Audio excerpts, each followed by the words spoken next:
Selamat datang di kanal YouTube Imelda Stefani. Saya Emanuela Stefani Rios. Kali ini saya mau berbagi ide, konsep, dan desain yang saya buat untuk memenuhi tugas proyek 3 dimensi matematika tentang skala, keliling, luas, dan volume.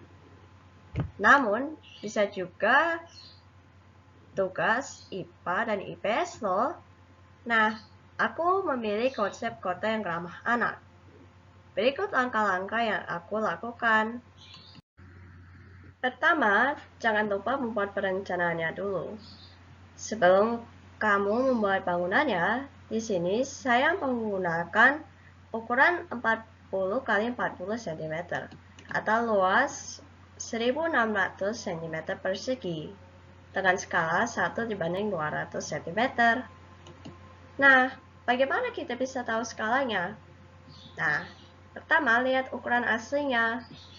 Bila panjang 8 cm, sementara di market 4 cm, berarti harus kita ganti ke cm dulu semuanya, yaitu 4 cm dibanding 800 cm atau 1 dibagi 200 cm.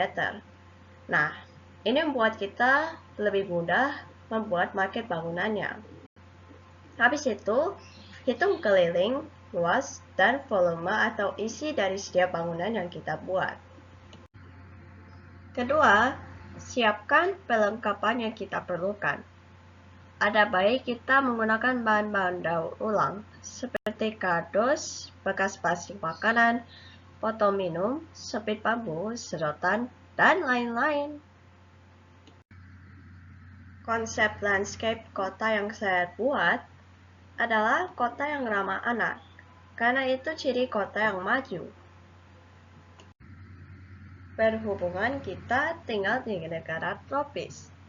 Mengapa tidak kita manfaatkan saja panas bumi sebagai sumber energi, alias menggunakan panas surya untuk menyimpan energi listrik untuk setiap bangunan? Bangunan juga dirancang sesuai dengan kebutuhan, supaya kita bisa berbagi dengan makhluk hidup lainnya seperti hewan dan hutan. Ketiga, membuat bangunan. Karena pendidikan itu penting, maka sekolah jadi bangunan paling luas dan besar di landscape yang saya buat. Saya juga membuat kolam kecil, orang, mobil, dan hewan yang terbuat dari Play-Doh. Untuk menempel bangunan, saya menggunakan glue gun. Hati-hati ya, panas! Jadi ada baiknya didampingi orang tua saja membuat market ini. Sementara untuk tanaman, saya menggunakan serbuk kayu yang diberi lem fox. Oh ya, pada market saya sengaja memberikan tanah pada halaman karena dapat menyerap air. Peran pohon rindang sangat diperlukan selain bisa menghasilkan oksigen dan tempat berteduh, agar pohon juga bisa menyerap air sehingga banjir bisa dihindari, termasuk longsor. Saya juga membuat lapangan basket, karena olahraga sangat penting untuk mengimbangi hidup. Bangunan berikutnya yang saya buat adalah 2 tempat makanan atau restoran yang terbuat dari isi stapler. Tempat berjalan kaki pun saya buat dari isi stapler. Pasar modern saya taruh bersebelahan dengan apartemen, dan saya tidak membatasi bangunan satu dengan yang lain. Agar memudahkan penduduk saat berkunjung ke bangunan sekitarnya, itu disebabnya bangunan apartemen berdampingan dengan sekolah dengan zebra cross yang cukup lebar agar anak-anak bisa pergi ke sekolah dengan aman dan nyaman.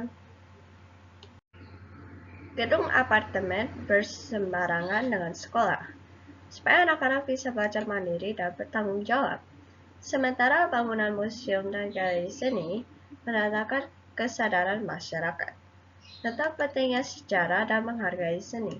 Itu pun berdekatan dengan sekolah, supaya anak-anak bisa aktif dalam kegiatan museum dan galeri seni. Kalian tahu, dengan belajar seni, kita juga memahami karakter, talenta, dan kebiasaan kita, yang mungkin belum tergali sebelumnya. Saya juga membuat gunung di latar belakang untuk menciptakan keharmonisan dan keseimbangan antara kegiatan manusia dan alam. Sementara, papan nama untuk menerangkan identitas bangunan yang ada di sepanjang jalan. Karena setiap bangunan harus punya identitas masing-masing yang menerangkan ciri khas, karakter, dan fungsinya. Sama seperti kita, punya nama bahkan sidik jari yang berbeda-beda. Nah, sekian dulu ya. Jangan lupa subscribe, like, share, dan tekan tombol loncengnya. Cek juga video-video lainnya yang mungkin kamu perlukan. Karena banyak loh video-video yang bisa menginspirasi kamu. Selamat berkreasi, jadilah dirimu sendiri. Terima kasih.